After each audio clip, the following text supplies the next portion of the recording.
సముద్ర అలలు చెబుతున్న చరిత్ర గిరులపై ధ్యానం చేసిన బౌద్ధ భిక్షువులు, చాణక్యుల రాజ్యాధికారం, బ్రిటిష్ పోర్టు అభివృద్ధి, నేడు భారత నౌకాదళ గర్వకేంద్రం ఇవన్నీ కలిసిన మహానగరం ఏదో తెలుసా? అదే ఆంధ్రప్రదేశ్ ఆభరణం విశాఖపట్నం. ఈరోజు మనం తెలుసుకోబోతున్నది విశాఖపట్నం చారిత్రక గొప్పతనం. ప్రాచీన కాలంలో విశాఖ ఎలా సముద్ర వాణిజ్య కేంద్రంగా ఎదిగింది? బౌద్ధం వ్యాప్తిలో ఈ ప్రాంతం పాత్ర ఏమిటి?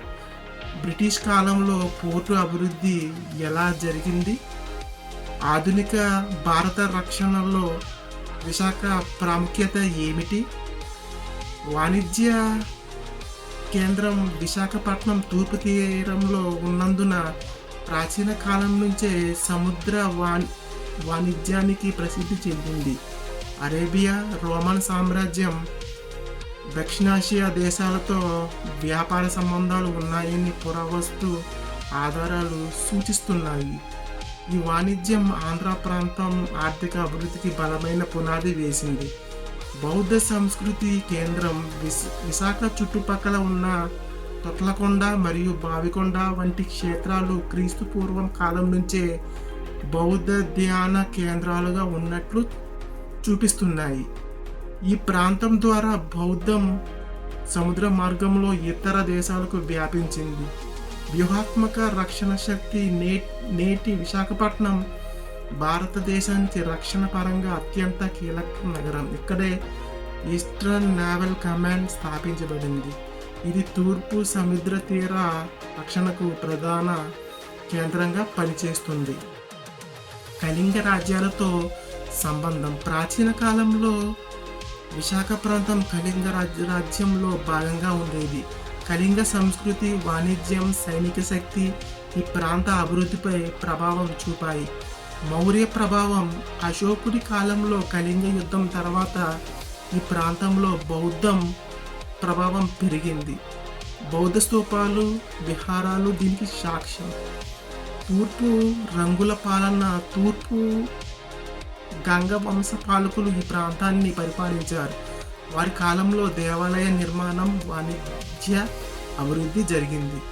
చాణక్యుల ప్రభావం. దక్షిణ భారత చాణక్యుల పాలనలో విశాఖ వాణిజ్య సంస్కృతి కేంద్రంగా ఎదిగింది. బౌద్ధ క్షేత్రాలు, తొట్లకొండ మరియు బావికొండ బౌద్ధ చరిత్రకు గొప్ప ఆధారాలు. సింహాచల దేవాలయం వైష్ణవ సంప్రదాయానికి ప్రముఖ క్షేత్రం. ఇది మధ్యయుగ చరిత్రను ప్రతిబింబిస్తుంది. డచ్, బ్రిటిష్ కాలం. వాణిజ్య ప్రయోజనాల కోసం డచ్ మరియు బ్రిటిష్ ఇక్కడ స్థిరపడ్డారు. పోర్టు అభివృద్ధి జరిగింది. విశాఖ పోర్టు అభివృద్ధి. విశాఖపట్నం పోర్ట్ అథారిటీ భారతదేశంలో ప్రముఖ సముద్ర పోర్టుగా ఎదిగింది. రైల్వే విస్తరణ. బ్రిటిష్ కాలంలో రైల్వే నిర్మాణం విశాఖను దేశంతో అనుసంధానించింది. పరిశ్రమల అభివృద్ధి. స్టీల్ ప్లాంట్, షిప్ యార్డ్ వంటి పరిశ్రమలు నగర అభివృద్ధికి దోహదపడ్డాయి. 1971 ఇండోపాక్ యుద్ధ సమయంలో విశాఖ తీరంలో జరిగిన సబ్మెరైన్ ఘటన నగర చరిత్రలో ముఖ్య ఘట్టం. నౌకాదళ స్థావరం. ఈస్టర్న్ నేవల్ కమాండ్ భారత రక్షణకు కీలకం. విద్యా అభివృద్ధి. విశాఖలో విశ్వవిద్యాలయాలు, పరిశోధన సంస్థలు స్థాపించబడ్డాయి. స్థానిక సాంస్కృతిక కలయిక. ఉత్తర దక్షిణ సంస్కృతుల మేళవింపు విశాఖ ప్రత్యేకత. రామకృష్ణ బీచ్ పర్యాటకంగా, చారిత్రకంగా ముఖ్య స్థలం. ప్రకృతి అందాలు. అరకు, బొర్రా గుహలు సమీప ప్రాంతాలుగా ఆకర్షణీయమైనవి. ఐటీ అభివృద్ధి. విశాఖ ఆధునిక ఐటీ హబ్గా ఎదుగుతుంది. సముద్ర వనరులు. షిప్పింగ్ రంగాలు నగర అభివృద్ధికి దోహదం చేస్తున్నాయి. ఆంధ్రప్రదేశ్ భవిష్యత్తు. విశాఖ రాష్ట్ర ఆర్థిక పారిశ్రామిక అభివృద్ధికి కేంద్రం. ప్రాచీన వారసత్వాన్ని కాపాడుకుంటూ ఆధునిక అభివృద్ధి వైపు సాగుతుంది. బౌద్ధ గిరులు మనం కాపాడకపోతే భవిష్యత్తు ఏమవుతుంది? సముద్రం ఇచ్చిన సంపదకు మనం కృతజ్ఞత చూపుతున్నామా? సైనికుల త్యాగాన్ని మనం గుర్తుపెట్టుకుంటున్నామా? ఈ చరిత్రను పిల్లలకు చెబుతున్నామా? విశాఖ నగరాన్ని మనం నిలబెట్టగలమా? విశాఖపట్నం కేవలం బీచ్ సిటీ కాదు, చరిత్ర నగరం.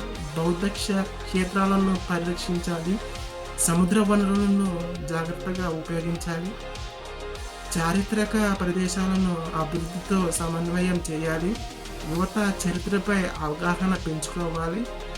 విశాఖ గౌరవం అంటే ఆంధ్ర గౌరవం. మీకు విశాఖపట్నం చరిత్ర గర్వంగా అనిపిస్తే లైక్ చేయండి, కామెంట్లో మీ అభిప్రాయం రాయండి. ఇలాంటి చరిత్ర వీడియోల కోసం సబ్స్క్రైబ్ చేయండి. మన చరిత్ర మన గౌరవం. జై తెలుగు తల్లి.